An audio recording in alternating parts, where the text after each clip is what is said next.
एक जिज्ञासु भगत का सवाल है। इनका नाम है चंद्रभान, ये यूपी से ही हैं। तो इन्होंने पूछा है कि जीव को सच्चा सत्संग कब मिलता है और फिर उस सत्संग में कब जाता है। तो भाई देखो, जीव को सच्चा सत्संग तो ऐसा ही सुना है हमने संत जनों से, बिन हरि कृपा मिले नहीं संता।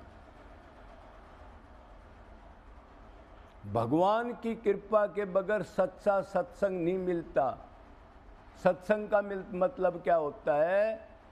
संत का संग। संत का संग मतलब जो क्षोत्रिय और ब्रह्मनिष्ठ हो, मतलब जिसने प्रैक्टिकल करके भगवान के प्रेम को, अनन्य को प्राप्त कर लिया हो, उसका संग। उसी को गुरु बनाना चाहिए, वही गुरु होता है। गुरु वो होता है जो पहले पावर प्राप्त करके दूसरे को शरणागत हो कोई जीव तो उसको वो पावर दे दे। जब पावर ही प्राप्त नहीं है और उसको आप गुरु बना रहे हो और बाद में आप देखते हो क्या होता है, करोड़ों आदमियों को मंत्र दे के वो कोई जेल में, कोई रेल में, कोई कहीं चला जाता है। तो सच्चा सत्संग बिन हरि कृपा मिले ना संता। तो हरि कृपा से संत मिलता है। आप वृंदावन आते हो, किसी सत्संग में जाते हो, किसी धार्मिक जगह बजाते हो या निष्काम जीवों की, दुखियों की सेवा करते हो, वो आपका पुण्य कर्म जुड़ने के बाद ही करते हो। आपके गांव के, आपके पड़ोस के, आपके घर के आदमी और नहीं करते हैं तो आप समझते होगे क्यों नहीं करते, आप क्यों करते हो। सच्चा सत्संग, सच्चा संत अनंत पुण्य के बाद मिलता है। और ये तो आप जानते हो, पुण्य कर्म हो चाहे पाप कर्म हो चाहे भक्ति हो, भगवान सबके हृदय में बैठा रहता है आत्मा के साथ और जीव आत्मा को शक्ति देता है और सुख दुख जो प्रारब्ध में फिक्स कर दिया जीव का, वो समय आने पर भुगताता है।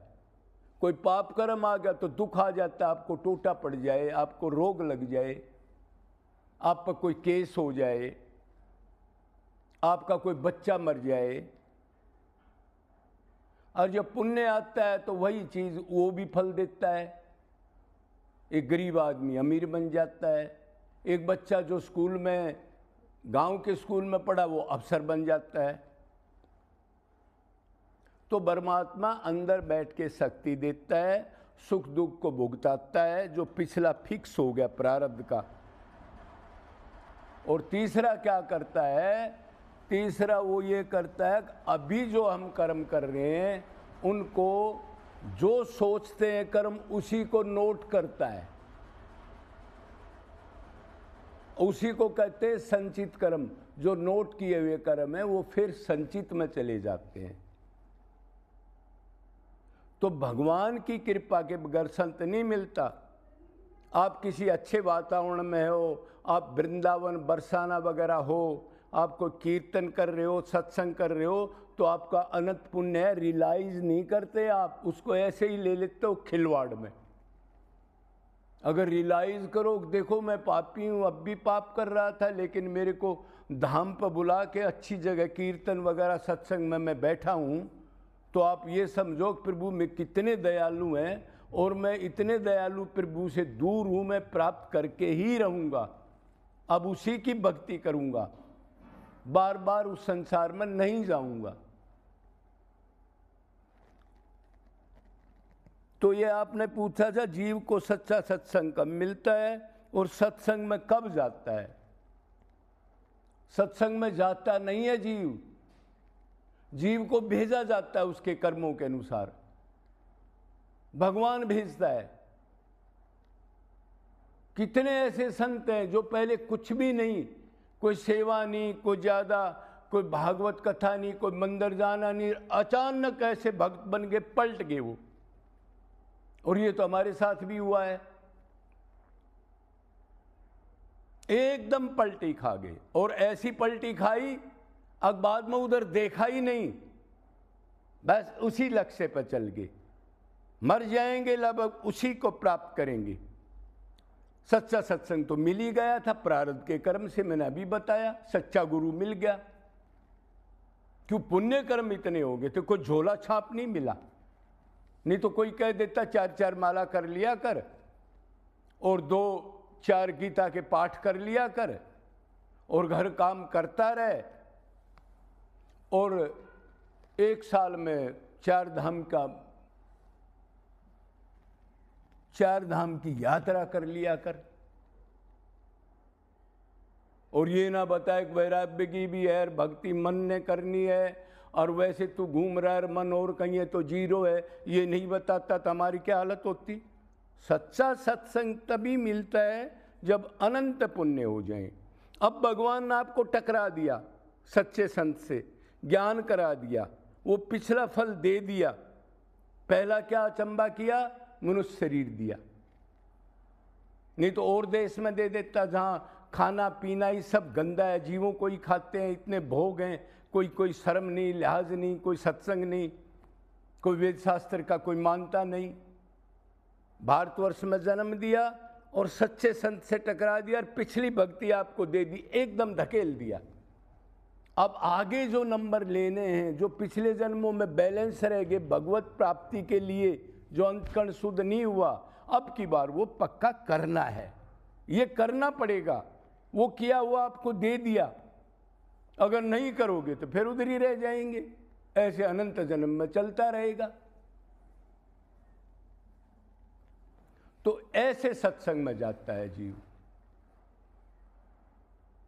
और आपके यारे प्यारे नहीं गए, आपके भाई बंद नहीं गए, 1-5 भाई हैं, 4 बहन हैं, औरों को कोई असर नहीं, और आपको दिल में भगवान के लिए रोना आ गया, जाना आ गया, आपका मन नहीं लगता। सत्संग हो, कीर्तन हो, कुछ ऐसी चीज हो, कोई अध्ययन करने की, उसको आप लालायित रहते हो।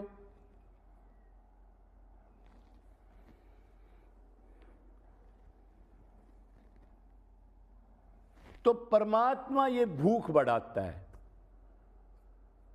चल उधर, तेरा टाइम हो चुका है। क्यों? पुण्य कर्म उसके इतने हो गए।